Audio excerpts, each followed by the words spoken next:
Greetings and welcome to the Halloween edition of the Sliders Review. And I'm here today to talk to you about Jimmy Neutron. God, I kind of forgot the title. It's either something like Mummy Beach Party or Beach Party Mummy or something like that.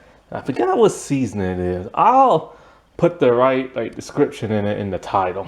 But this is like one of my coolest, one of my favorites episodes of Jimmy Neutron. I love Jimmy Neutron.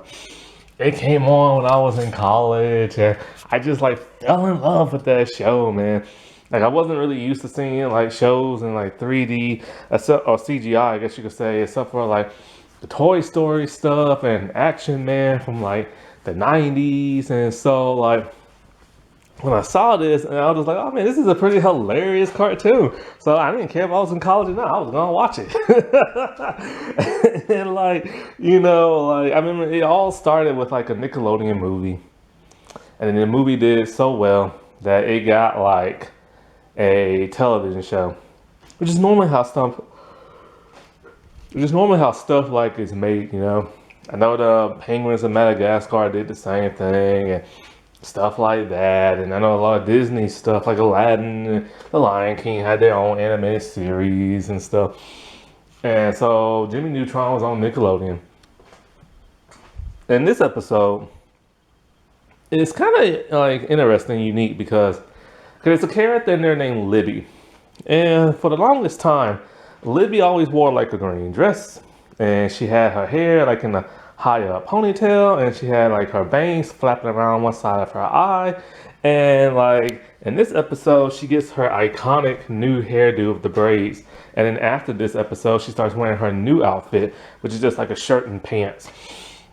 And I remember when Libby had that old look, I never really liked it.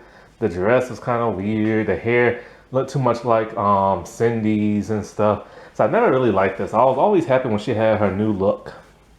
And one thing that's always bothered me is Libby's been in this show been in this franchise since the movie and stuff. And it took her towards the end of the series to finally get into the opening credits.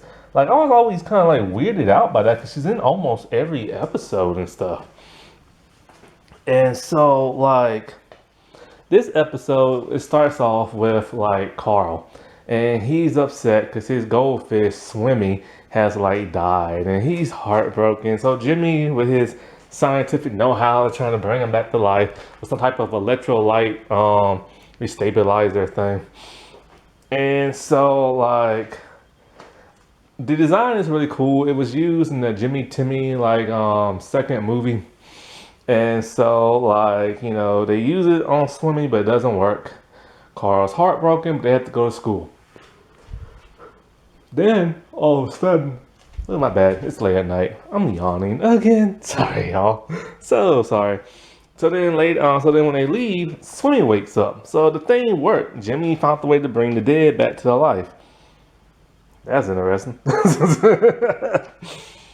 And so when they're at school, so they have to go to school, but Carl actually is happy to go to school because he loves himself some Miss Fowl and everything.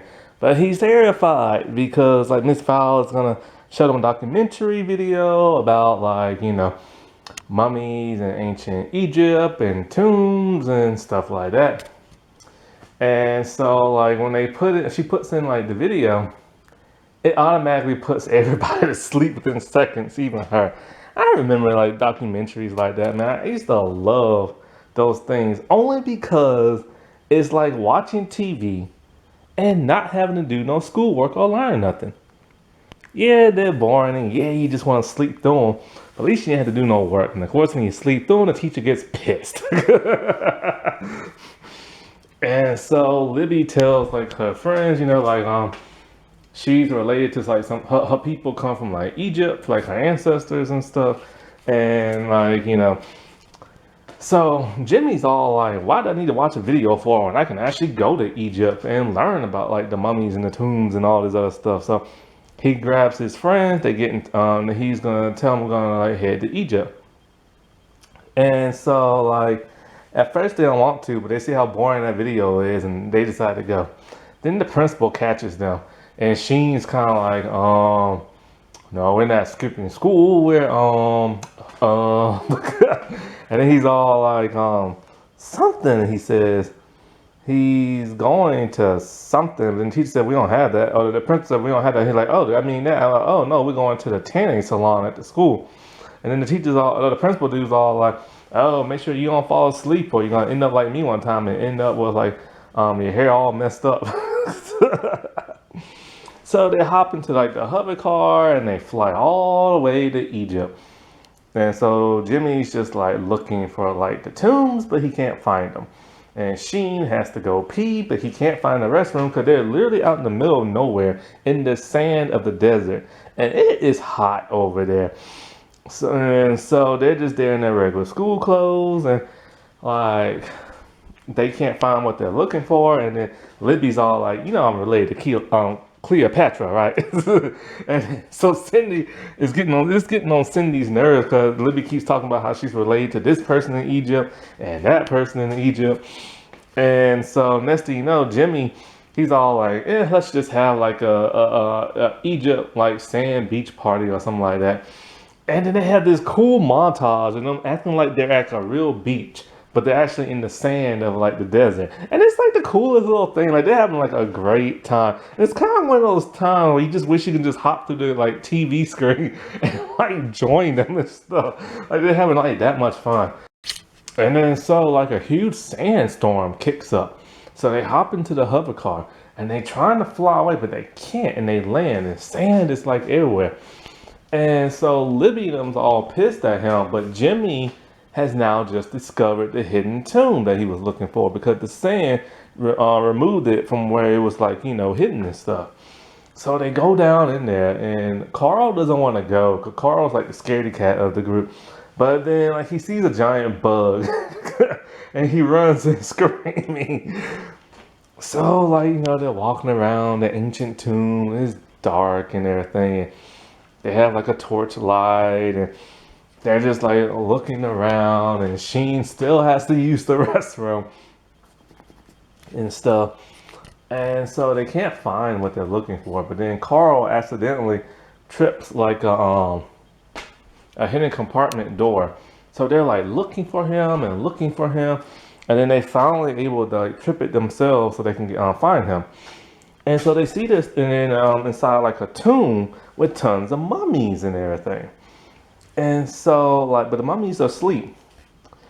And you know, Jimmy, like he sees some hieroglyphics, or Sheen sees hieroglyphics on the wall and he's pretending to read them.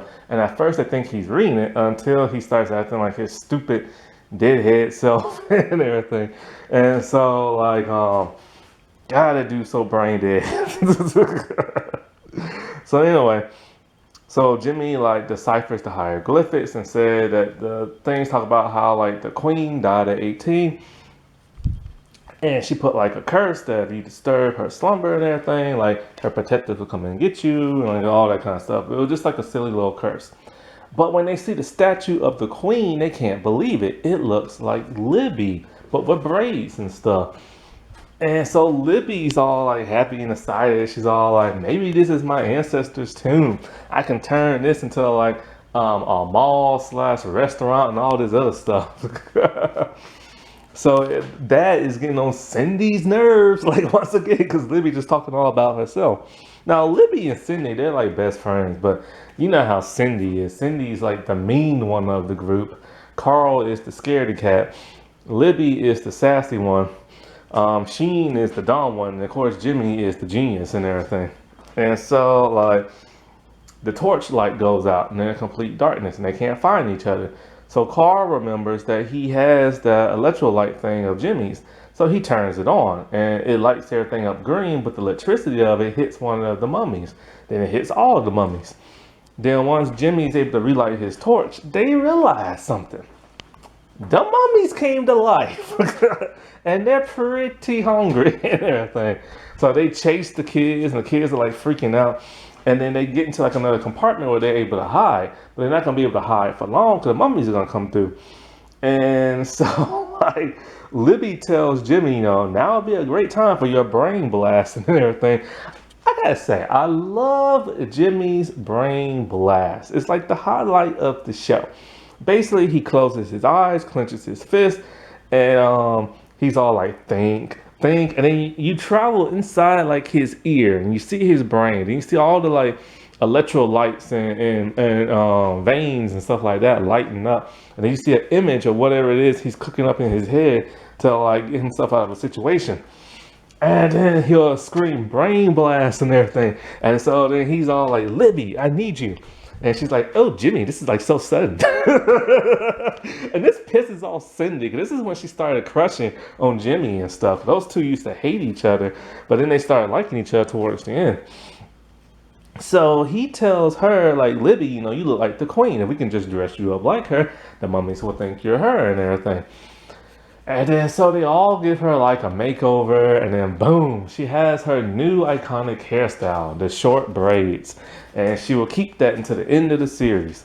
Until we see a future flash forward of her when she takes over the world, and she's kind of back to her old hairstyle, but more like adult looking and stuff. And so like, so she walks out, her new braids and everything, and she's a little scared, but she's out by herself. And she's talking to the mummies, and she's all like, she's trying to get their attention, but they're not really paying attention to her. Until she's like, hey, yo, dead guys, cool it. Your queen is talking to you. So the other kids are like, ah, crap. We're gonna like die for sure. But then the mummies actually stop. And then so Libby with her sassy self, she's all like, now I'm your queen. Bow down to my queenliness. I'm like, oh, man. And then she's all like, throw your hands up and shake your booty. I'm like, Lord have mercy. This cartoon needs to come back in some form. I don't understand why it hasn't been rebooted or revisited or anything like that. I mean, the Fairly Odd Parents lasted forever, way past the time it should have. Why can't like this show come back, or Danny Phantom or something? And then so Jimmy's all like, look, I know you're having a moment, but we need these dudes to sleep. So Libby's all like, I need y'all to sleep for like 10 trillion years and stuff, and never wake back up. So then once they close their eyes, pretend to go to sleep, Jimmy does something with his device that makes them go back to sleep permanently and stuff. So then as they're like leaving and everything, Libby tells Cindy, you know, she thinks she's gonna keep her new hairdo and everything like that. Which once again, I'm so glad she did. So then they head back to school, and the principal sleep inside the classroom because he's all like, hold up, we ain't got no tanning salon place at the school. So then he goes to Miss Fowles' class, but then he falls asleep because of the video. Anyway, they go back, they wake everybody up. Miss Fowles all like, where you kids been? And I don't want to hear about none of this tanning salon business crap. And then they all, and she's all like, oops, we went to the bathroom, not no tanning salon. But then Carl's all like, we went to Egypt with his little Carl Weezer voice. And we saw mummies and a queen and everything like that. So Miss Files is kind of like, you know, I'm taking 10 demerits from all y'all, but like, you're getting recess every day for a month for discovering a tomb. So then, you know, what's his face? Carl's kind of like, you know, Jimmy, if your little device worked on the mummies, then it must have worked for Swimmy. So then he ran back to Jimmy's lab, and of course, Swimmy is alive, and he's singing his Swimmy song. And Swimmy's just a dancing in the little fish tank, and then she winks to like the camera, and then it ends. This is just like a hilarious episode, you know. It's like, this is just like a cool show that's just like so funny and stuff. It's just so sad that this show has ended and has never came back. And it's just like, man, it's one of the classics of like the early 2000 era, you know? Oh man, if they will only bring this back, or at least put the whole season out or series out on DVD. I think actually, no, wait. I think I read somewhere they're thinking about releasing the entire series on Blu-ray, but it's gonna be like really pricey and everything. I know I have like, let's see. I got a few episodes from the Jimmy Chimp, I can't even talk. So it's a tongue twister. The Jimmy Timmy Power Hour. I got a couple of episodes from that, but that's about it. But yeah, man, it's like, if that Blu-ray, man, ain't that like too pricey and stuff, I'll totally get it. That wasn't that spooky. All right. Well, I shall talk to y'all later. Bye.